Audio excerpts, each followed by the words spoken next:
जय जगन्नाथ ସାଙ୍ଗମାନେ ମୁଁ ଆସି ପହଞ୍ଚି ଯାଇଥିଲି ବାଲିଯାତ୍ରା ପଡ଼ିଆର ସାମ୍ନା ଗେଟ୍‌ରେ ଯୋଉଟାକି ସବୁ ବର୍ଷ ପରି ଏଇ ବର୍ଷ ମଧ୍ୟ ହେଇଥିଲା 2025ରେ। ତାପରେ ଚାଲି ଯାଇଥିଲି ମୁଁ ଗୋଟିଏ ଦୋଳି ପାଖକୁ।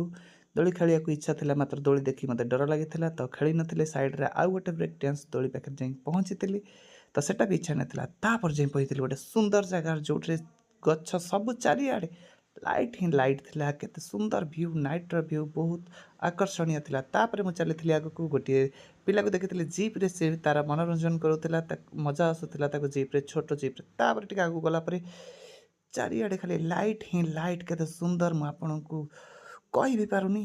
ତାପରେ ଦେଖିଥିଲି ଗୋଟିଏ ଗଛରେ ଲାଇଟ୍ ସବୁ ଲାଗିଥିଲା ଏବଂ ଡେକୋରେସନ୍ ହେଇଥିଲା। ସେଠି ସମସ୍ତେ ଫଟୋ ଉଠାଉଥିଲେ, ସେଲ୍ଫି ନେଉଥିଲେ। ମୁଁ ମଧ୍ୟ ଉଠାଇବାକୁ ଚେଷ୍ଟା କରିଥିଲି କିନ୍ତୁ ଉଠାଇ ପାରିନଥିଲି। ତାପରେ ଜଣେ ଲେଡ଼ିର ମୂର୍ତ୍ତି ଦେଖନ୍ତୁ। ତାପରେ ଗୋଟିଏ ଗେଟ୍ ଥିଲା, ତା ଭିତରକୁ ଆପଣ ଏଣ୍ଟ୍ରି କରିପାରିବେ, ଆମର ଓଡ଼ିଆ ଅସ୍ମିତା। ତାପରେ ଜଗନ୍ନାଥଙ୍କର ଗୋଟିଏ ମୂର୍ତ୍ତି ଥିଲା ଗୋଟିଏ ଘର ଭିତରେ। ତାପରେ ଆମେ ଆସିକି ପହଞ୍ଚିଥିଲୁ ବୈଷ୍ଣବ ପାଣି ମଞ୍ଚ ପାଖରେ, ଯୋଉଠିକି ହେଉଥିଲା ଆମର ବାଉଁଶ ରାଣୀ ଡ୍ୟାନ୍ସ। ତାପରେ ସୁନ୍ଦର ସୁନ୍ଦର କଣ୍ଢେଇମାନ ଦେଖନ୍ତୁ କେତେ ସୁନ୍ଦର ହେଇଥିଲା, ବହୁତ ମଜା ଆସିଥିଲା। ତାପରେ ରୋଲିଂ କୁଲ୍ଫି ଖାଇବାକୁ ଯାଇଥିଲି ମୁଁ, ଆଉ ବହୁତ ବଢ଼ିଆ ଟେଷ୍ଟ ମଧ୍ୟ ଥିଲା। ତାପରେ ଏଇଟା ଦେଖନ୍ତୁ ଗୋଟେ ସୁନ୍ଦର ଡେକୋରେଟିଭ୍ ଲାଇଟ୍।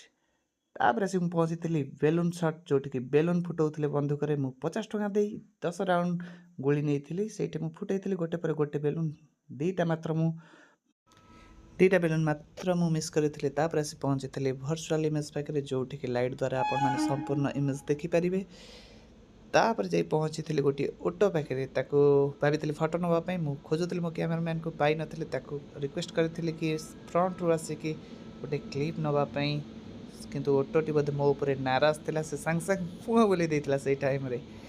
ତାପରେ ଯାଇକି ମୁଁ ପହଞ୍ଚିଥିଲି ଭବିଷ୍ୟତ ଶୁଣିବା ପାଇଁ, ଯୋଉଟାକି 20 ଟଙ୍କାରେ, ଯୋଉଟାକି ସବୁଠୁ ଫାଲତୁ ଜିନିଷ ଥିଲା ବାଲିଯାତ୍ରାରେ। ଯଦି ଏଇ ଭିଡ଼ିଓଟି ଆପଣମାନଙ୍କୁ ପସନ୍ଦ ଲାଗୁଛି ତାହେଲେ ଲାଇକ୍ କରିଦିଅନ୍ତୁ, ଆଉ ସମ୍ପୂର୍ଣ୍ଣ ଫୁଲ୍ ଭିଡ଼ିଓ ଦେଖିବା ପାଇଁ ଢେଙ୍କାନାଳ ବ୍ଲଗର ଆଶୁତୋଷକୁ ସବସ୍କ୍ରାଇବ୍